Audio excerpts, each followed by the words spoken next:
اللہ الرحمن الرحیم۔ درس سیرت چل رہا ہے۔ حضور اکرم علیہ السلام کے دادا عبد المطلب کا تذکرہ گزر چکا اور اس کے ضمن میں اہل عرب کی خصوصیات کا بھی تذکرہ ہوا۔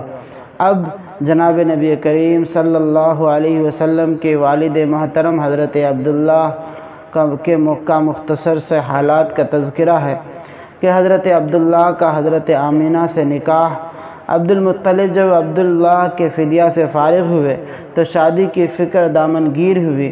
قبیلہ بنی زہرہ جو شرافت نسبی میں ممتاز تھا، اس میں وہب بن عبد مناف کی صاحبزادی سے جن کا نام آمینہ تھا اور اپنے چچا وہیب بن عبد مناف کی زیر تربیت تھی، اس سے حضرت عبداللہ کے نکاح کا پیغام دیا اور خود وہیب یعنی حضرت آمینہ کے چچا کی صاحبزادی جن کا نام حالہ تھا، ان سے عبد المطلب نے خود اپنے نکاح کا پیغام دیا۔ ایک ہی مجلس میں دو نکاح پڑھے گئے۔ حضرت حمزہ انہی کے بطن سے ہیں جو رشتے میں چچا بھی ہیں اور رضاعی بھائی بھی۔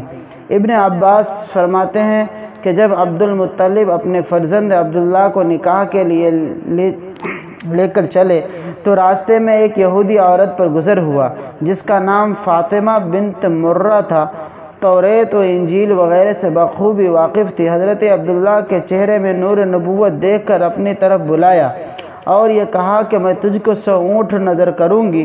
حضرت عبداللہ نے جواب میں یہ اشعار کہے جس کا ترجمہ ہے کہ حرام کے ارتکاب سے موت آسان ہے، ایسا فعل بالکل حلال نہیں جس کو معرض ظہور میں لا سکوں۔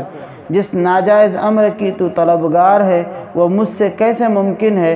کریم النفس آدمی تو اپنی آبرو اور اپنے دین کی پوری حمایت و حفاظت کرتا ہے۔ حضرت عبداللہ جب حضرت آمینہ سے نکاح کر کے واپس ہوئے تو واپسی میں پھر اسی عورت پر گزر ہوا تو اس نے دریافت کیا کہ اے عبداللہ، تم یہاں سے جانے کے بعد کہاں رہے؟ حضرت عبداللہ نے کہا کہ میں نے اس عرصے میں وہب بن عبد مناف کی صاحبزادی آمینہ سے نکاح کیا اور نکاح کے بعد 3 روز وہاں قیام کیا۔ اس یہودی عورت نے سن کر یہ کہا، واللہ میں کوئی بدکار عورت نہیں، تمہارے چہرے میں نور نبوت دیکھ کر یہ چاہا تھا کہ یہ نور میری طرف منتقل ہو جائے، لیکن اللہ نے جہاں چاہا وہاں اس نور کو ودیعت رکھا۔ حضرت عبداللہ بغرض تجارت قافلے کے ساتھ شام تشریف لے گئے۔ راستے میں بیماری کی وجہ سے مدینہ منورہ ٹھہر گئے۔ قافلہ جب واپس مکہ پہنچا تو عبد المطلب نے دریافت کیا کہ عبداللہ کہاں رہ گئے؟